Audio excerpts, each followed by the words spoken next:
everybody, I just got all this whistle blowing tune here, and I got a very special announcement. We're going on our latest super dramatic 4-minute speech timing needed in football adventure. Hooray! Hip hip hooray for Red and everybody else. Yes, but this sounds like filler here. I wanna say, I know, maybe we should all take turns. Let's hip hip hooray for the REDS1STSHOW gang. Now let's start. We have Cookie, who takes the second role in first hands. You know what I mean, you guys, right? Hip hip hooray! Yippee! I'm singing the rains, I'm singing the rain. What a glorious feeling, I'm happy again. So dark about the clouds, so dark up and beyond. It's not like the clouds up in my rainfall heart, and the storm begins to chase everyone from the place.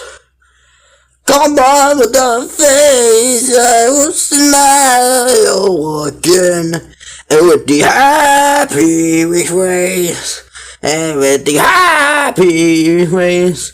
Just singing and dancing in the way. Hey. Wow, Cookie Monster, that was very good. What? Hey, I'm in the third wall. So, the football quarterbacks are getting canceled this season. 4 of it anymore. Yep, that is. Wah! Yes, I know what, but why?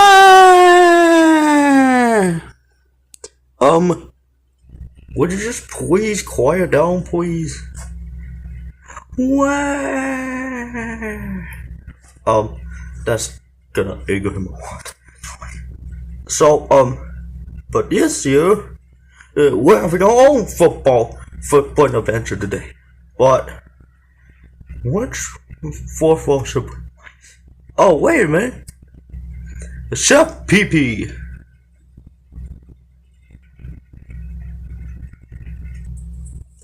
I'm full, baby. Now I'm gonna sing you lose back in town. Myself once all again. This time real time. You got to throw a home tuxedo press. Got to throw a button on my dress. Cause tonight I got a rookie dress. Why? Will lose back in town. Uh-oh. Gotta turn home and straight to press. Gotta sew a button on my dress. Cause tonight I got myself a date. Who? Little lose back in. Jesus Christ! Oh no! Yes, Jesus Christ, that's my man. Goodbye, everybody. Now, thank you all. Hey, remember the time I looked at a book called Disneyana? Disneyana, more like Crapsy-ana. Yeah, but I also look at this dumb, stupid museum, for example. I think at this other book called The Penguin Dictionary of Art and Artist. What the heck? Oh my god!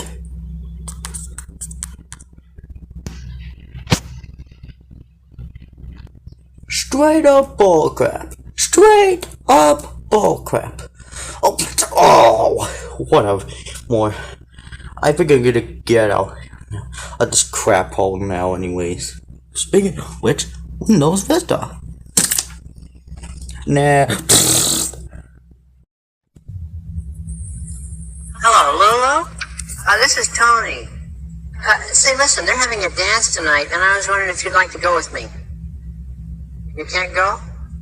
Well, do you have a girlfriend or something who could go? Because I need somebody.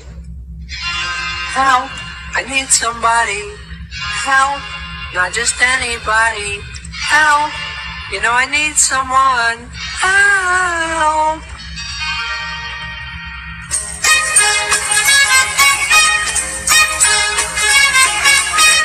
When I was younger, so much younger than today, I never needed anybody's help in any way.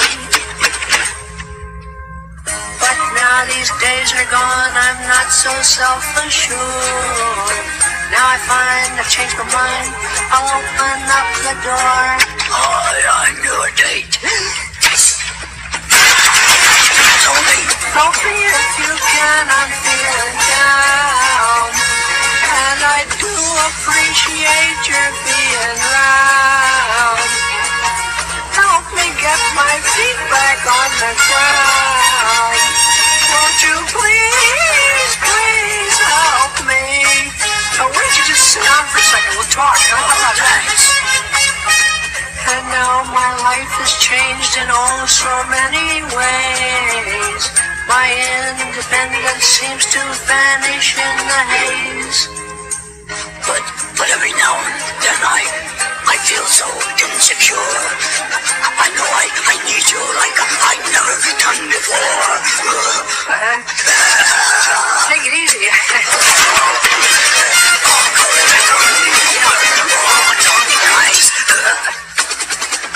Help me if you can, I'm feeling down. And I do appreciate your being around. Help me get my feet back on the ground. Won't you please, please help me? Yes, you are. Help me. Help me.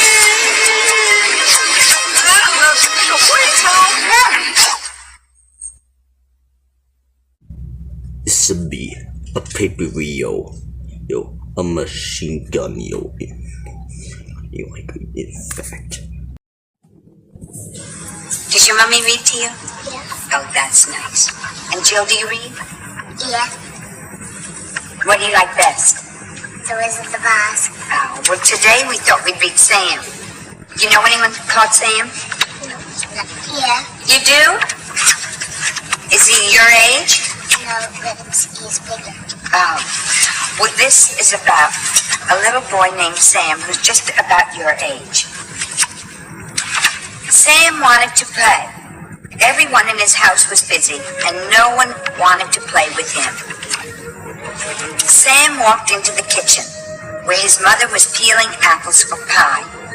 He picked up a knife from the table. "Sam, don't touch that knife," cried his mother. "That knife is very sharp, too sharp for little boys. I don't ever want to see you touch that knife again." Sam's mother went back to peeling apples. "Why don't you go outside and play, Sammy?" she said. Sam walked out on the porch. His big brother, George, was sitting on the steps, reading his books from school. Sam picked up a book and turned the pages to find a picture. "Sam, put down that book," yelled George. "That's my book, and you're not to touch it." Sam looked as if he might cry. "That's a book I got from school," said George, not quite so loud as before. "If you get it dirty or rip the pages, I'll be in trouble. Don't ever touch my books again. Understand?" Sam just stood there. "Why don't you go inside and play, Sammy?" said George. Sam went into the living room. There by the window, his big sister Marcia was making clothes for her paper dolls. Sam picked up one of the dolls and waved its hand up and down.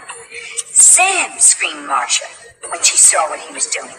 "You'll bend my doll's hand. You'll ruin her." Sam looked as if he somewhere else, Sammy. But don't ever touch my dolls again. Poor Sam. Sam just stood there.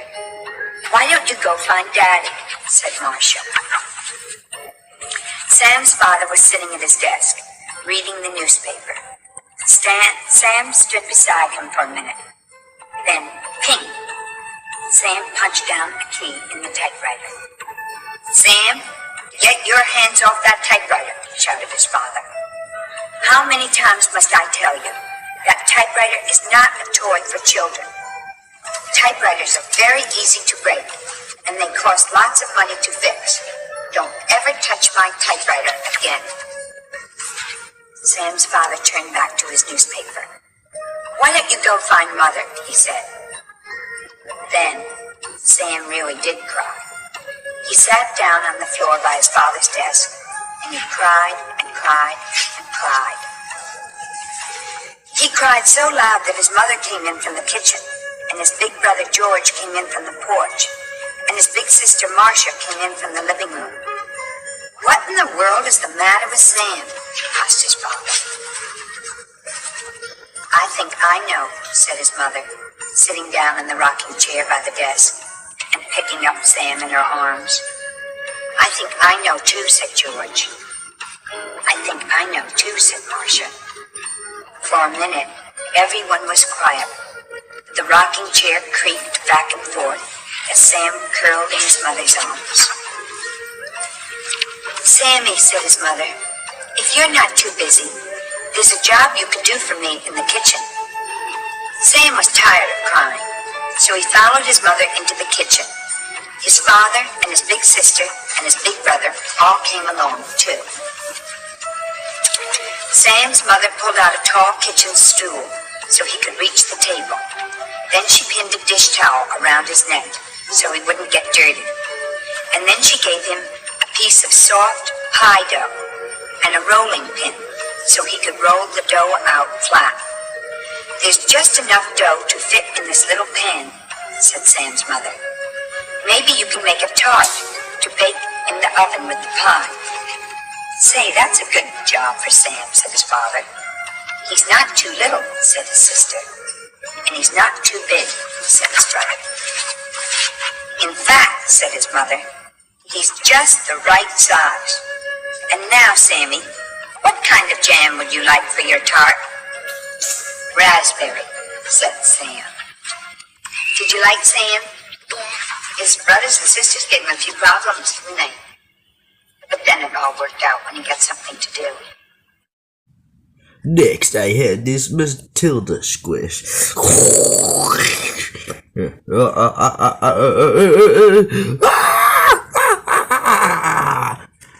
Shum, you stupid fool! Let's see now. We got 2 eyes and 2 ears and 2 noses. Hey, you ding-a-ling, you've only got 1 nose. 2 noses and 2 eyes and 2 ears. Too bad. Very funny, very funny.